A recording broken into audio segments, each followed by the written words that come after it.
Okay, everyone's filing in here. Welcome, everyone.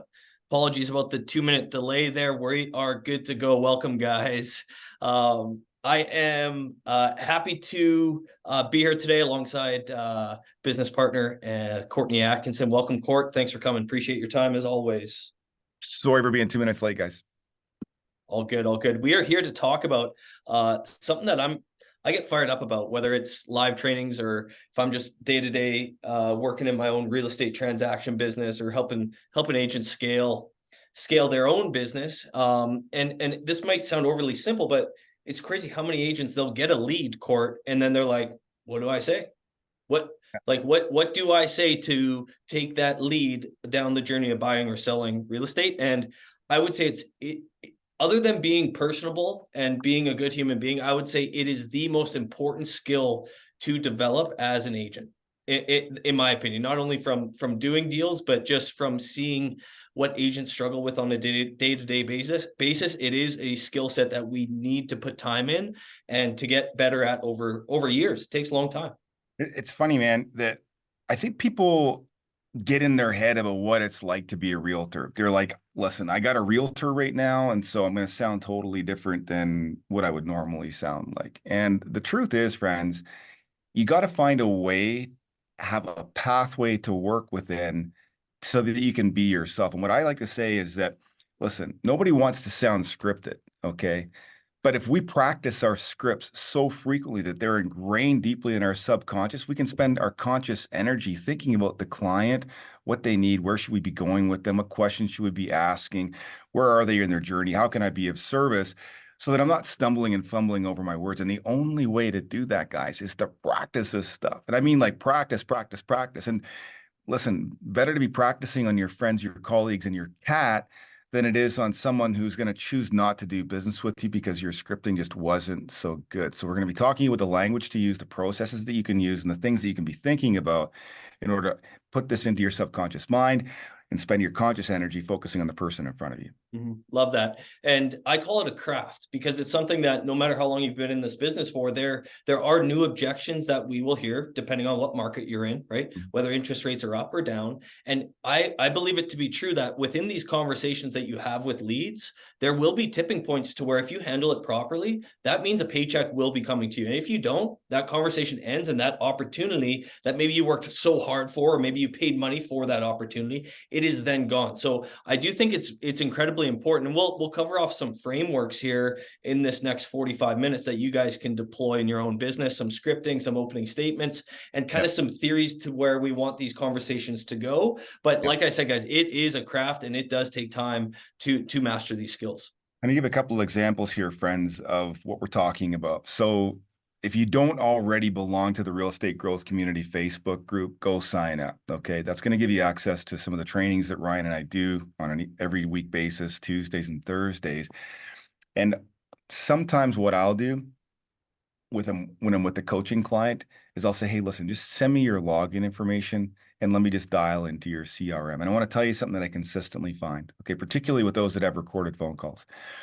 I can go into a CRM, find a lead that's a junk lead, listen to the conversation, realize that the agent's either been hung up on or rejected or whatever. I'll call the person back literally the next week. And I've had this happen weeks back to back, like literally the third phone call that I've made. Not like I have some superpower in terms of determining who the best quality leads are. I'm just telling you that if you have different conversations, you can convert.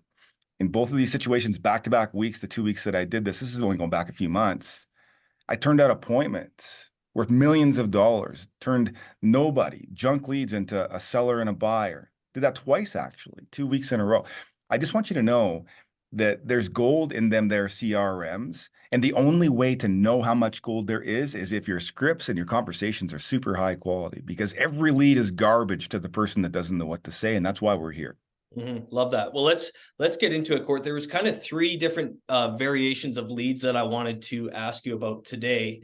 And not only, on the team, on the Atkinson team, we mostly get PPC leads, squeeze page leads. I think that's a very important script to hammer out. And then also getting into like cold leads. You get a guy like, John Sy that literally built a multi-million-dollar business from dialing in a phone book. Like, what do we say to those people? right? Mhm. And then there's also, you can also buy old leads that maybe haven't been contacted in years and years. So I think there's three kind of different directions we want to go. But whatever you think is best to go into first, Core, because I want there to be actual tangible scripts that we're giving out here. Yeah. I want to start just with one other one that could reasonably go unmentioned, Ryan, but I think it's worth touching on because it is the easiest. And I want to just touch on the sign call, the repeat the referral Mm. business. Listen, guys, I know that you probably don't need a lot of help with this, but I just want to touch on it real quick. You got to remember that those people are further down the line. Okay. They probably have an idea if they have a house, what it's worth. Okay. They probably have a mortgage broker that they've worked with before. They've probably already spoken to them, and they maybe have gone to open houses. They maybe looked at properties online. They might have even been out looking at them already with other agents. And so when you're talking to someone who's a sign call, who's a referral, a past client, somebody that has that level of intent, you have to treat them like they're a little bit further down the road. The degree with which you need to qualify them can go down, right? If my friend Bob refers his friend Mark to me, I don't have to ask him 1,000 questions to ascertain whether or not he's qualified. If he owns a house and he's lived in it 10 years, I'm going to assume safely he's got equity, that he's got a good job. He's a friend of my, smart friend Mark, right? So use your common sense and ask questions and qualify people in accordance to the lead type and source, okay? Because if, for example, your former client who was a doctor refers his friend who's a doctor to you, and you start out with some super basic questions, like you might start with a PPC lead who you know nothing about, that person's going to be insulted. They're going to feel like they're more distant and more of a stranger from you. And really, they called you because they felt like they had proximity to you. See what I mean? Love So that. the way that you engage with that type of lead matters. All right. So then I want to move down to the second easiest type of lead. Okay. And at the bottom of the list, of course, is going to be those cold leads.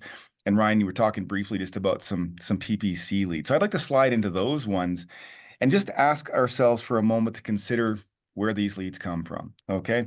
So think about it. Pay-per-click means that somebody's gone to Google, to Bing, or to Yahoo, and they've searched something related to real estate. Could be homes in this neighborhood, could be homes in this city, could be the best agent in this neighborhood or city, could be average price point here or there, could be show me houses this place or that place or other places. And so what you're going to find is that those people have intent, right?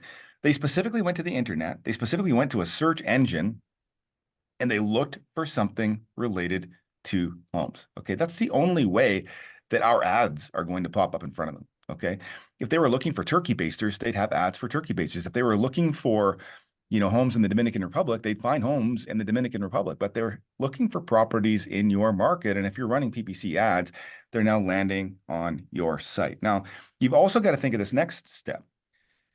They had to give up their information to get something that they wanted. Okay, so ask yourself, like, how important is your personal information, like your phone number and your email address? If you ask me, fairly important. So if I got to give that up to get something, is the thing that I want important? Well, the answer is yes. Yes, it's absolutely important to me. And if I'm prepared to give up my name, my phone number, and everything to get it, then I'm going to do that, right? Without question. So those folks have done that as well. They've voluntarily given up their cell phone number and their email address so that we can reach out to them and do what? Well, engage them and answer any questions that they have. Okay. So knowing that these people have done that, recognizing that they're in my CRM, here's the next piece of information that you absolutely have to think about. Okay. You have to think about modality. All right. So right now, right, I came 2 minutes late to this session. My apologies again, but ask yourself, why is that? Well, I was stuck in another mode. Okay. I was doing something that just went long. Okay. Had trouble getting away. I'm like, man, I'm trying to switch modes here and go do the next thing. And I'm hung up. Isn't that everybody's life? I mean, I'm sure some of you are coming in a little bit late. I'm sure some of you have gone places late. You're switching modes, grocery store, pick up kids, go home, make supper, put kids to bed, do a bit of reading, wake up in the morning, go to the gym. All those are different modes. Every client that you have throughout the day is a different mode. Every task that you have throughout the day is a different mode. And it's the same for the consumers that are on this website. So ask yourself this. A person is on a website at 2:30 in the afternoon inquiring about properties. They land on your website. How long does that mode last for before the boss walks into the office, before coffee break is over, before they have to get into the next mode? And the answer is not very freaking long. Okay. And that's why speed to lead is so critical, my friends, because when you get these leads, they are in the mode of looking at real estate in that moment and they have intent. Okay. In some ways, these can be the best leads, right? They're looking right now. And so what I recommend that you do, first of all, is just have your CRM set up so that your friggin' phone rings, okay? Set a different ringtone for that. So when that dial comes to your phone, it's usually going to be from the same number in your CRM. It's a different ringtone and it bypasses every one of your ringers that's turned off. Have that one ring because that's the money phone. Somebody on your website looking at properties right now that gave up their information so they could get it, okay? Ring, ring. And that's what we want. That's what we're talking about. And this is the script that we want you to use. Okay. So think about it. Intent, website, trade information, fill out a form to get something in return. Set up your CRM so that as soon as that happens, an outbound dial is made. Now, the actual way that it works is the outbound dial is made to your phone. And as soon as you pick up, the system makes an outbound dial to the person that's on the website. So that's all happening while this person's on their keyboard or on their phone on break, right? And that's what we want, okay? Don't tell me that it's a nuisance. Don't tell me you don't want to bother people. All I would be hearing is that you don't care enough about money and you don't care enough about service to do the thing that people want you to do, okay? And read the book Fanatical Prospecting if you have psychology around that. Just before we get into that, Courtney, like the speed to lead is incredibly important. I did that for 2 years straight when I started. And my wife knew about that ringtone and she just accepted like, hey, if this phone does go off, I'm not kidding, guys. To me, that was a paycheck.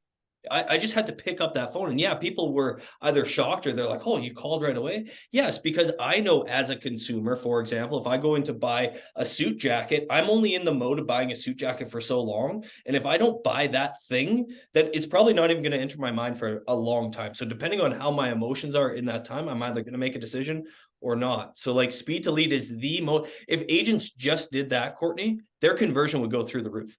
We'd be done. We would have no more business, Ryan. Think about this, friends. Why do you think Amazon is so successful? Because when I think of what I need, I pick up my phone, I order it, and it comes to my door, and I only had to give it 15 seconds. Like if I remember something that I need in my house, I can have it delivered before I forget, right? Like how convenient is that? And this is the exact same principle. We're just doing what we already know works. And the script works like this. Ryan, you and I can role play it. So ring, ring. Yeah, hello. Hey, is this Ryan? Yes, who's this? Hey, Ryan, it's Courtney calling from the Atkinson team over at eXp Realty. Hey, Ryan, I don't mean to scare you. I know that you're sitting looking at our website right now. Listen, man, I wanted to say thanks for that, Ryan.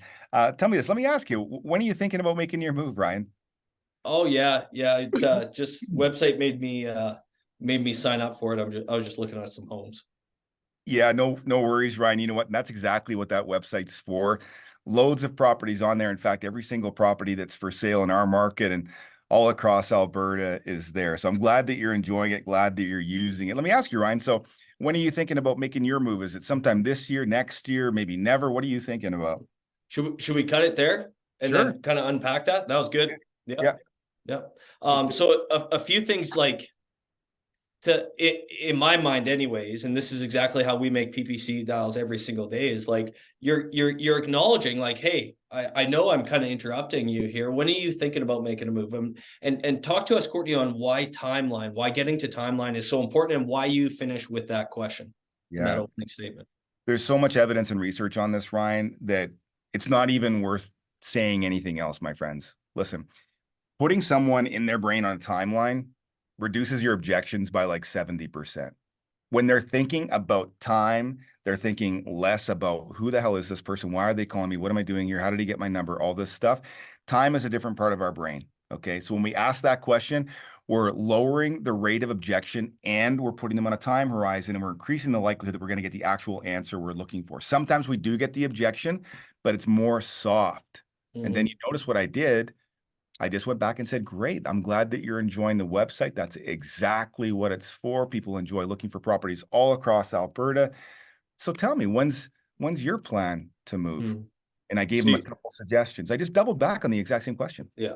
And I have a few rules of thumb when we're making dials. And I always tell clients and other agents, like that first objection that consumer is going to give, just don't even worry, whatever it is, it doesn't matter because they're going to be caught off guard. It's like walking into that suit jacket store and saying, hey, what brings you in today? And I'm like, oh no, I'm good. Thanks. I'm just browsing. Right. Whereas I know like I'm there for a reason.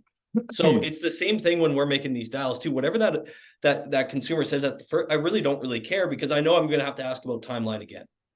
And Ryan, I equate it to this. Like, imagine you walk into that suit store, right? And you say, listen, I'm just looking. And the guy hands you his business card and nobody in the store talks to you again. Like, that's the equivalent of what most agents do, right? They're like, Mhm. okay, well, thanks very much. Have a good day. I'll, call me if you need anything. It's like, no, that's never going to happen any more than you giving the business card to the guy is going to result in a suit sale, right? So true. Yeah. So that's the first part, right? We're asking when. We want to find at the time horizon any objections, just expand on it, thank them, right? And then circle back on it. There's a couple elements of that initial script that I just want to share and unpack a little bit. I want you to notice how happy I sounded. So you got to remember, friends, that when you're on the phone, you're unidimensional. Okay. So it's not like you can see me like you can now. It's 2D, right? You're looking at me on a flat screen, right? And you're hearing my voice. So I'm a little bit more animated than I might be otherwise. In real time, I don't have to act like a character, right? But on the phone, you have to sound a little bit like a radio voice because listen, you've only got one opportunity and you have to sound different than whatever else is going on. Okay. So that's intentional. Big shit eating grin on my face, lots of inflection in my voice, gratitude for taking my call, gratitude for watching my website, right? Wanted to say thanks for that, Ryan. So tell me, when are you thinking about making your move? Now, that language around tell me, so critical. It's taking a little bit of authority, right? That's okay. Hey, tell me, when are you thinking about making a move? Use that. Double back on it if they object, and they likely will. Okay. Next part of your script, super straightforward and simple. You're just being curious. Okay. So if you're always coming from curiosity, this is very simple work. Hey, so tell me what's important about that, Ryan? So it sounds like you want to get moved in the next couple of years. Tell me about that. Yeah, I was thinking, the current place we're in is a little small, and we bought this place in 2019. So yeah, I was just browsing though, Courtney. Yeah. Yeah, yeah, no worries, Ryan. Yeah, and I'm not here to sell you anything, my friend. I just want to make sure that we're doing everything we can for you. Awesome. So it sounds like you've got this place, you're outgrowing it. Does that mean you're having family or what's going on that's feeling a little bit small to you? Yeah, just growing family, and you get a little one. Layout's not too convenient anymore, and we didn't really realize that when we first bought this place. So things just kind of change. So I know it's probably not the best time to buy because I just had a mortgage calculator out, and the the payments are a little bit of a shock to us. Oh, yeah. Okay. Yeah, I'm curious about that, Ryan. Have you spoken to a mortgage broker? I mean, I know those calculators can be kind of confusing sometimes. We've had the busiest January that we've had in years, and same with our busy December. We're selling loads of real estate. There's loads of real estate being sold in our market. So, yeah, there's no question rates are a bit higher than what they were a few years ago. But I think the other truth is that people still want to move. So let me ask you this. I mean, if it was affordable to you and it made sense to you financially, is that a move that you would make sooner, or is 2 years really the timeline? No, I mean, if it made sense, we'd move tonight, kind of thing. Oh. As you know, Courtney, it comes down to dollars and cents, and it Mhm. would be nice to get something else for sure. Just it's a little crammed in here right now. Yeah, gotcha. And so it sounds like you're gonna be making the move with your wife, is that right? Yeah, Yeah. You guys got kids or kids on the way? just one. Yeah, Yeah, understood. Yeah, well, congrats, man. How old? just a couple months old. Oh, wow. Yeah, you guys are Yeah, right in the thick of it then. Yeah. So you probably don't want to move right away. I'm guessing your wife would shoot you if you yeah. started talking much about moving right now. By the way, She, Brian did literally just buy a house, but yeah, this is real. this is real. Do yeah. Uh, Y- yeah. So we yeah, can. go ahead. Go ahead. So just continuing that, yeah, Court, like, she'd be on board, but again, those, payments, she's on mat leave, and yeah, things are a little tight that way. So Yeah. That's always the case, my friend. And you know what, Ryan? I think the thing about real estate agents and what folks think about us is that, we're always in the business to kind of get the deal this weekend. And what I'd want to help you understand, Ryan, is that, listen, we're in the relationship building business. At least I am. You're going to need some good answers. You're going to need some information, whether you decide to buy in 3 months, 6 months, or 3 years or 6 years. I think it might be best if I could just kind of get you set up with the information that you need that you and your wife could use to make some better decisions. And I can tell you what that's going to look like. First thing you'd want to do is get with a trustworthy mortgage broker. Now we have one in-house here. I know he's often been giving the best rates. He's great at buying rates down. I would just like him to reach out to you, have a conversation with you and your wife. That's confidential. That's not between me and you guys, but at very least, you're going to know exactly what it is that you can afford based on where you're at today. The only additional piece of information that he could need that'd be helpful is if I just did an approximate CMA, or that's a comparative market analysis on your house, and that would give him a sense of where your equity position is, and that would help him qualify you. Now, if you had those two numbers based on your income, based on your credit history, and based on your savings, he's going to be able to give you a very accurate picture of what you can afford and help you create a timeline for when that might come together. So, Ryan, if you'd like, what I can do is this. I could have Scott, my in-house mortgage broker, give you a shout tonight. Are you and Sarah, I think you said your wife's name is Sarah, available maybe at 6, 7, or 8 o'clock tonight for like a 20-minute call? Yeah, we're around, Court. That'd probably be useful. Yeah. Okay. Yeah, that'd be step one. And then what I'd like to do, he's going to take a couple days to get back to you. By the time he crunches his numbers and talks to the various banks, he's got over 100 credit lines that he can work with. What I'd like to do is just take a quick walk through your house. Just shake hands. I can bring you both a coffee, spend maybe 20 minutes walking around your house, Ryan, and then I can get some information put together for you to share with your mortgage broker. Again, I'm not bringing a listing contract. We're not even going to be talking about listing your house for sale. We're not even talking about going to see properties. We're just talking about the affordability quotient, because if I've heard you correctly, Ryan, you're just not sure if it's going to make sense. And if I got you this financial information right now, do you think that would solve that question for you? I think now that you're saying that, Courtney, yeah, it would it at least give us an opportunity to make a decision. Yeah, that's what I'm thinking. And listen, maybe I'm the guy that you'd like to meet with when the time comes. Maybe not, but at very least, you've got information that you can rely on to get you through this stage of the game. And then if there's other conversations that we have after that, Ryan, great. So let's do this. You got a phone call tonight. That's probably enough, given that you've got such a young baby at home. When's a good time for me to pop by the house? Say 30 minutes in total. Yeah, probably anytime tomorrow night would be Okay. fine. I'm Yeah. I'm looking at my calendar tomorrow night. Looks like I've got some time between 5 and 6. Would that be okay? Yeah, that's fine. We'll be home. Okay, sounds good, Ryan. So I'm going to pop by at 5. Now, listen, guys, there's a whole script after that. Ryan, let's just unpack what we've Yeah. come through here. There's a Yeah. lot there. There's a lot there. And I always keep in the back of my mind, whether we're role playing or if I'm actually making dials, is I'm always thinking about, like, in this call right now, where's the frequency of sales resistance? Right. Right. And I think what you do so well, Court, is you bring that resistance down, you bring that frequency down through your tonality, through your scripts, through asking me good questions. And I think that's a good metric for agents to kind of think about. Like, hey, if I'm listening to someone make a call, is that a salesy call? Does it sound salesy, or do I feel salesy when I'm on? Because if you feel like that, yeah, guaranteed it feels like that to the consumer as well. So what questions are we asking? What types of tonality are we purposely mixing into our scripts to bring that sales resistance down? The lower the sales resistance, the more trustworthy our consumer is going to be. Yeah. One of the examples or tools that I like to share at times like this, Ryan, and I use this to some degree. I'm proficient enough that I don't have to exactly follow this model, but for those of you that want something that you can replicate very easily, I want you to think about this, the triangle of proximity. Okay. Now, an example of the triangle of proximity in this scenario would be myself, Ryan, and then some other person who I've served, or could be some fictitious person who I would serve as an example. Okay. And what I might say to reduce the sales resistance in a scenario like this would be, Ryan, one of the things that my other clients really appreciate at the stage that you're in with your wife, Sarah, right now, and collecting this information, is just getting a sense for what you could afford to purchase.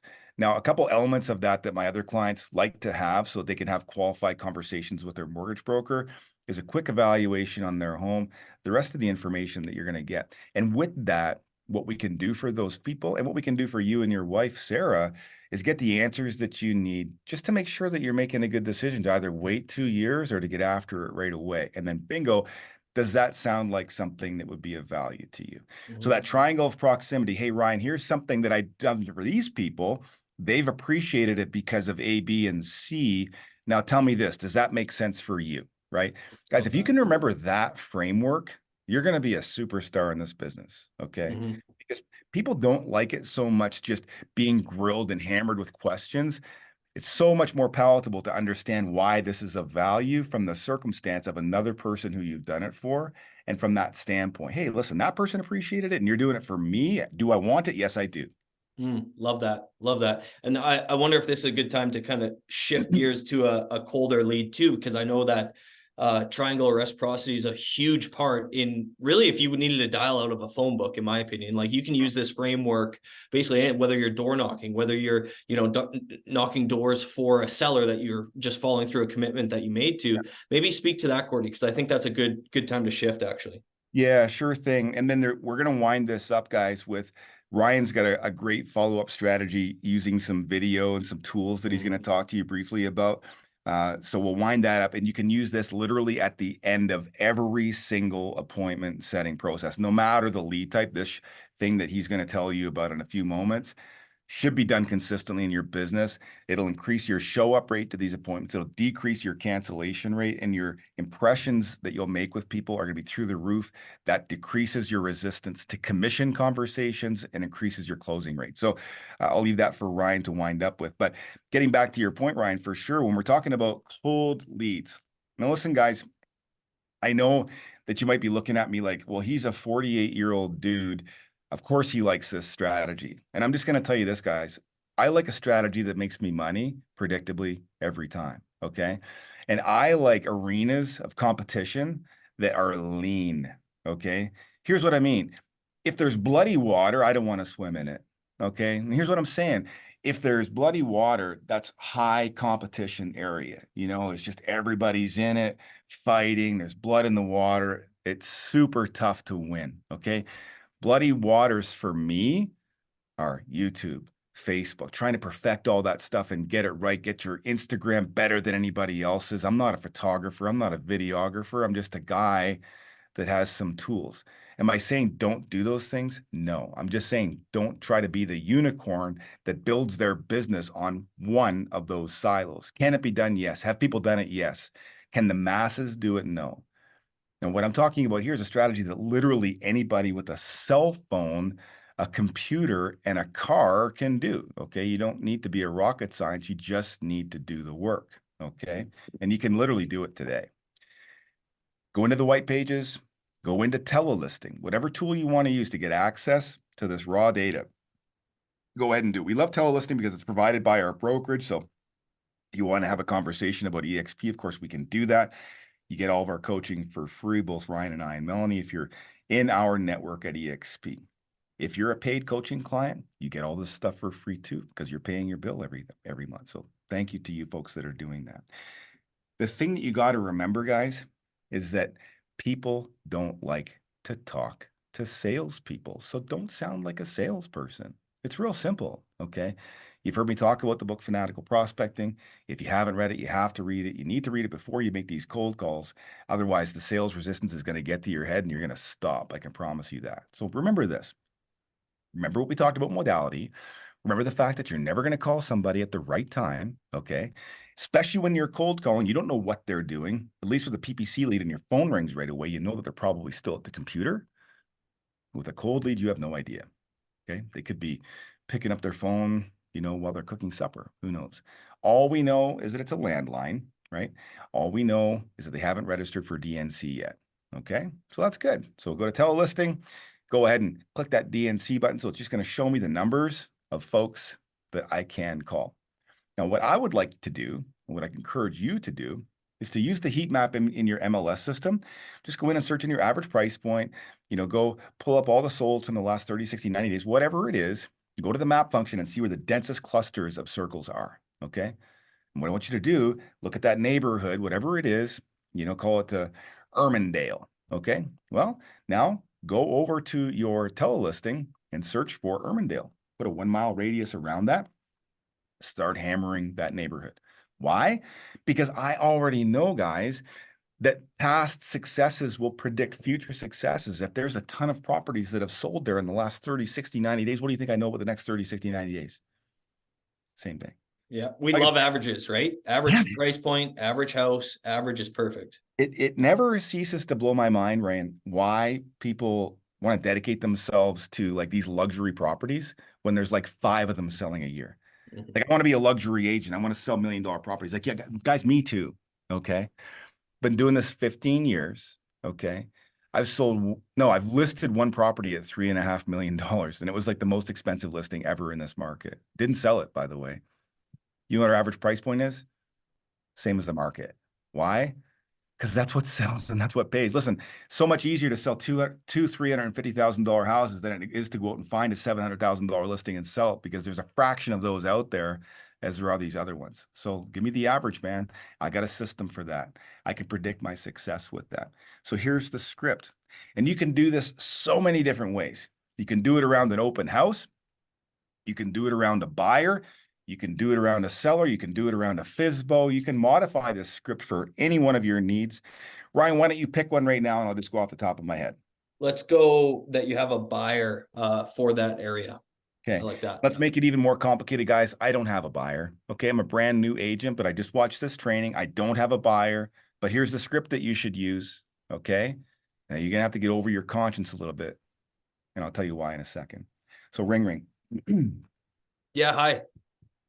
Oh, hi, is this Ryan? This is, yeah. Hey, Ryan, my name's Courtney Atkinson. I'm with the Atkinson team over at eXp Realty. Hey, Ryan, I'm doing a favor for a client of mine who's been looking for a property in your area, Ermindale. And listen, I know that there's been a couple properties listed and sold. There's still a few for sale there, but unfortunately, we've either missed out or didn't like any of the ones that were listed. So, Ryan, I made a promise to my buyer that what I would do is, well, literally what I'm doing right now, Ryan, which is like cold calling everyone in the area to see if maybe you know someone that's thinking about selling in the next, say, 3 to 6 months, or maybe you know somebody that's looking at buying somewhere else. I'm not sure, but I made this promise, Ryan, and I wanted to reach out today and see if you might be able to help me with that. Love that. Should we break that and just Let's kind do of it. go? Yeah, there's a lot there. I love that. Um, off the top of my head, what kind of sticks out the most there is that you're almost deflecting on why you're making that call, and you're making it about someone else, right? It's that triangle again, right? So I don't know if you wanted to speak to that, Court, but that was very apparent to me in that opening. Yeah, for sure. There's a couple other things that I do super intentionally there. It's that big shit-eating grin. Guys, I want you to notice that I chuckled, okay? If you think Mhm. that this isn't acting, you're wrong, okay? I'm acting like a person who deserves this effing business, okay? And so I'm chuckling at the fact that I'm making cold calls, okay? Listen, nothing worse than somebody that's dead serious about a cold call. Hello, is Mark there? Hi, Mark. I'm calling from XYZ Acme Company, and I'd like to talk to you about your problem, blah, it's like, Yeah. click, right? There's no chance. But I'm literally laughing at the fact that I'm a realtor following through on a promise. And I call this the honor promise script, guys. Another really important piece that I want you to write down. Listen, people don't hang up on people who follow through on their promises. Okay. You got to remember that. That's why I use that script so consistently. It's why I crush cold calls. Hey, Mm-hmm. listen, I'm following through on a promise that I made to a client of mine who was unsuccessful finding a property in your neighborhood. I wonder if you can help me out. Maybe you're thinking about selling in the next 3 to 6 months, or you know somebody that is. Would you be able to help me with that? Right. So now they're thinking, oh gosh, I'm helping some other family. Right. It's not about this realtor who's calling me. It's about this other person. I've laughed at myself, right? That self-deprecating behavior, guys, that takes me out of the equation. This isn't about Courtney's ego. It's not about whether or not he can sell, right? It's about this person right here. And I'm just a facilitator. I'm not the central character. Okay. When you can do that, people's objections go way down.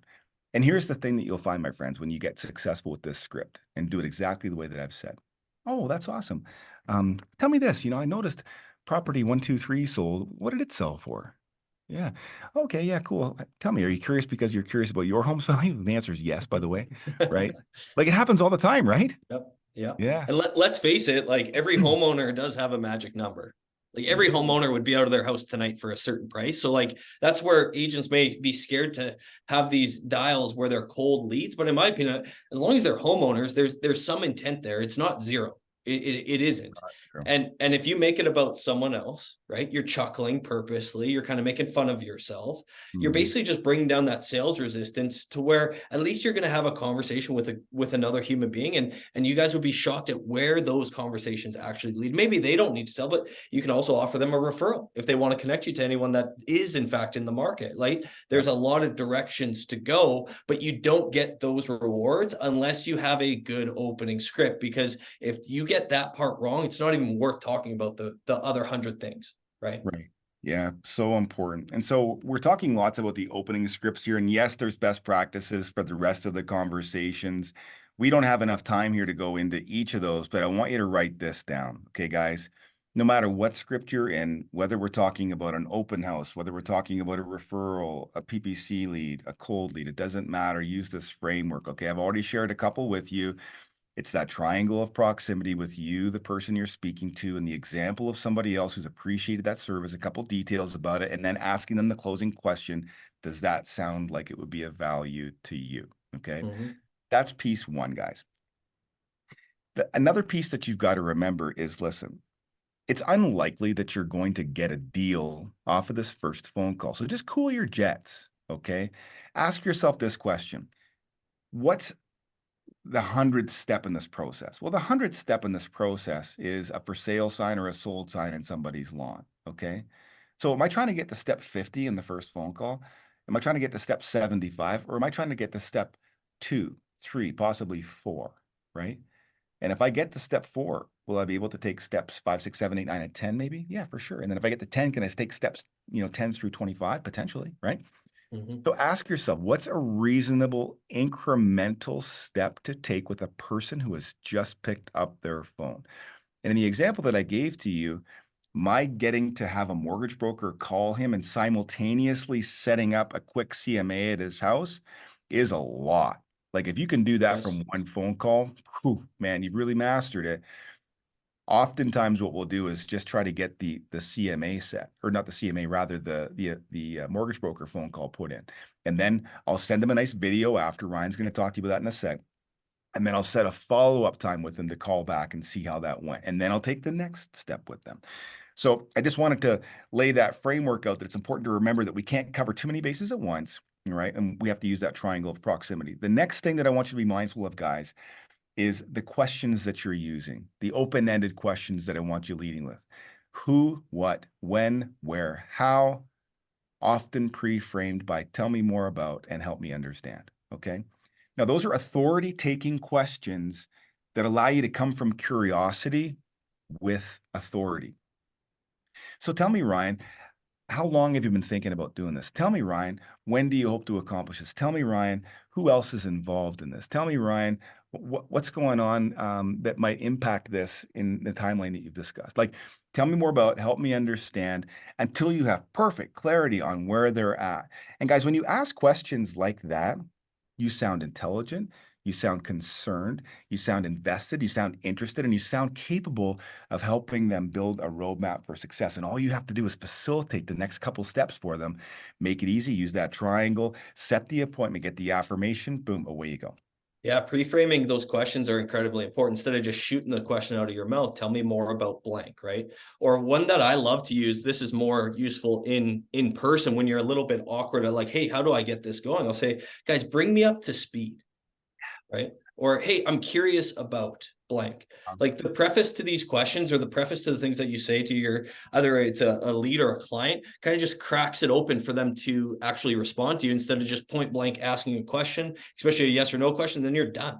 Right. So love that. 100%. And one thing this has been sitting on me the last 10 minutes since we've done it. But Courtney, in our first role play, you tied the CMA into something that the mortgage broker is going to need. Like they're going to need that number. And so that, in my opinion, that makes it make sense for that person to be like, yeah, hey, if I'm going to talk to a mortgage broker, they're going to need the value of my house. That makes sense, right? So you're basically giving permission for them to take those next few steps. Yeah. Yeah. One of the things that I'll just share, and maybe I'm getting ahead of myself, friends, but it's worthwhile for those of you that are maybe a little bit more advanced in your careers. Sometimes you'll get the objection of someone not wanting you in their house, or maybe they feel it's too soon, or, that's just a little bit too much. So if I'm getting that sales resistance, and you ought to be able to sense that from their tonality or how many objections they're giving you, or, what you're feeling in your gut just around how well you're being received, I might say this. I'd say, do you know what, Ryan? I know that Scott's going to give you a call, tonight at 6, but here's the truth. I'm actually going to be in your neighborhood tomorrow afternoon showing some properties around 4 o'clock. If you wanted me to pop by just from the door, take a quick walk around, I could probably get you a rough value so that you could give that information to Scott. Do you want me just to pop by after I'm done my showings for a real quick sec? Mhm. Right? Like, You're here's the thing, guys. downplaying it. Yep. Yep. Totally downplaying it. Now, listen, do you think I'm going to be in that neighborhood tomorrow? No plans. I am now though, but I knew that I had to lower the stress or the fear that I was making some special trip to Ryan's neighborhood to get this information, because sometimes people object to that. Like, oh, that sounds like too much trouble. I don't want to put you out. I'm not sure what I'm doing, and this is all very immature or premature, so I don't want you to drive across town. I'm like, no, no, I'm going to be in your neighborhood anyways. Don't worry about it. I'm like, well, okay, in that case, let's do it. Right. Or I've had some people that they're hesitant for me to come over because I haven't explained what I'm doing. Like they think I've come take listing pictures when I come over to their house, and I have to explain, hey, no, like let's pump the brakes. We're not selling any houses anytime soon. This is just a preliminary step. Helps me get a number for you to then make decisions based off of, right? Yeah. Because we take it for granted how little the consumer actually knows, especially if they're colder leads. They may not know the process. Maybe they haven't sold a house in 25 years. We don't know. So we almost jump the gun a little bit, and instead of explaining exactly what we're doing. Yeah, yeah. Yeah, great point, Ryan. It's so critical that we give people an idea, pre-frame, as you said, what it is that we're doing, why we're doing it, and what benefit it is to them. You know, what's in it for me? That's the question that every consumer is asking. And we have to answer those questions proactively at frequent junctures so that they can sense, okay, like this is why I'm doing this thing. He's asked me to do this thing, and that's why it makes sense. I'm a little concerned about this, but he's told me why it makes sense. I've pre-framed it, right? And so then your resistance goes down, your closing ratio goes up, and you're doing more deals. So you've nailed it exactly. Yeah. Yeah. Ryan, why don't you share, before we close out here today, what you've done so successfully with your video practice? Yeah, I love that. Okay, so every single lead that I have or client that I have, or even hours put in on quote working on real estate, I always think to myself, hey, how can I be better? How can I maximize my time? How can I stack the deck in my favor that I'm going to win way more than I lose? Because I know, hey, losses are part of this game. Sometimes you get fired from listings. Sometimes buyers that you're working with just don't find that right house. But I always want to conduct my business with, hey, how can I stack the deck to where I am going to win a disproportionate amount of time? And how can I do that in a way where it doesn't require a lot of time from my end? Okay. So rule of thumb, and I live by this religiously in my business, whenever I set an appointment, either in person or I take a lead to the next step of the process of buying or selling, I'm going to whip out my cell phone. And there's two options to this. First one's on my cell phone, selfie mode. I'm going to monkey arm it. I don't care if I'm at a hockey game, if I'm at my office here and there's a brick wall behind me. I don't care if I'm at my house and I got PJs on. It doesn't really matter what I'm doing. It's the fact that I take out my phone, I take a video in selfie mode. I simply thank the lead for their conversation or thank the lead for whatever we're going to be doing. I appreciate their time. And then I tell them what I'm going to do for them. So it's, hey, Courtney, thanks so much for the chat today. Really appreciate it. I'll see you tomorrow at 123 Main Street at 3:00. We'll see you there. In the meantime, if you have any questions, this is my direct cell. We'll see you tomorrow. That's it. Now, that was a little clunky, kind of stuttered one or two times. As long as it's 60% good enough for me, put it in a text message. I send it. I'll text out what I just said, confirming time, address, thanking them, and I send that as well. Okay. Now, agents will say, well, Ryan, can't send video into my CRM. Like I'm using Sierra or I'm using KV Core. I can't send a video. That's too much time. And in years past, I'd be like, gosh, that is a little bit of a hiccup. But guys, write these two things down. You can either download a free version of Loom, Loom, or you can use another one called Vidyard, Vidyard. There's free trials, so there's no excuses about money. Okay. You can do the exact same thing. Both of them have apps for your phone. You can do it on a desktop, and it's just a screen recording. So what do? You screen record your camera and you take that same video. And the beautiful thing about these screen share software is you can send it as a link, and it doesn't soak up your data or your storage in your phone either. And getting face-to-face with you, the people that you haven't even met with, is so important. So important, guys. I can't tell you the amount of times that people have really thanked me for that. Or I show up at their house for a listing appointment and they act like they know me already. Hey, buddy, how's it going? Good to see you again. I'm like, you just saw me on a video. That's why. Yeah, right? it's crazy. Guys, it's these little things, okay? I think so often agents want to have like, hey, give me one thing that's completely going to change my life. And I'm like, you know, Doesn't exist. it's like 10, 20, 30 little things just done consistently. And so when you can get these deeply ingrained into your subconscious, like I said earlier, begin practicing those subconsciously, using your conscious mind for solving the problems that are in front of you, addressing the needs of the consumer who's with you right now, it's game over, guys. You're making millions a year, okay? So focus on these small things and constructing a practice where you do them consistently time after time after time. I love that. And a lot of agents, even especially when we talk about cold calls or we're talking about dialing PPC leads, they want those deals right now. And that just simply, yeah, of course, every dial I would like to make it turns into a deal, but that's not reality. The issue is that agents have progressed through their career, whether it's 2 years, 3 years, 10 years, and they're struggling now. Now they're trying to backfill and get ahead of things. Whereas if they would have just committed to this from day one, or they would just commit to this now, knowing that, hey, yes, my future self 3, 4, 5 months down the road is going to see the benefit of this. That's where the money is, guys. That's where it is. So if you feel like you're struggling, you need to start and stick to this stuff. The beautiful thing about what we taught you today is that these frameworks work everywhere. And yeah, there's quite a bit to it, but once you master it, you're good. Like you can build $1 million business off of this stuff. And I think that's what's incredibly exciting about this industry. Yeah, super true. There's a question in the chat there, Ryan, and because my eyes are so bad, I can't see it, so I'm trying to move it around here. It was just from someone on here. It will be recorded and sent out. Yeah. And then also, guys, I threw in the thread to everyone there, a free 55-minute discovery call with me or Courtney. If you guys did want to talk about engaging us for coaching, or you want to talk about being a part of our network, just click that link. It'll take you to our Calendly's, book you time with one of us. Yeah. Fantastic. Ryan, great lesson today. Thanks for setting this up. Guys, look forward to getting those emails with all this information. Set some time with us if you'd like. And if you haven't already, go ahead and join the Real Estate Growth Community Facebook group where you can get access to some additional resources in there. Look forward to seeing you next week, friends. Okay. All right, guys. We'll see you.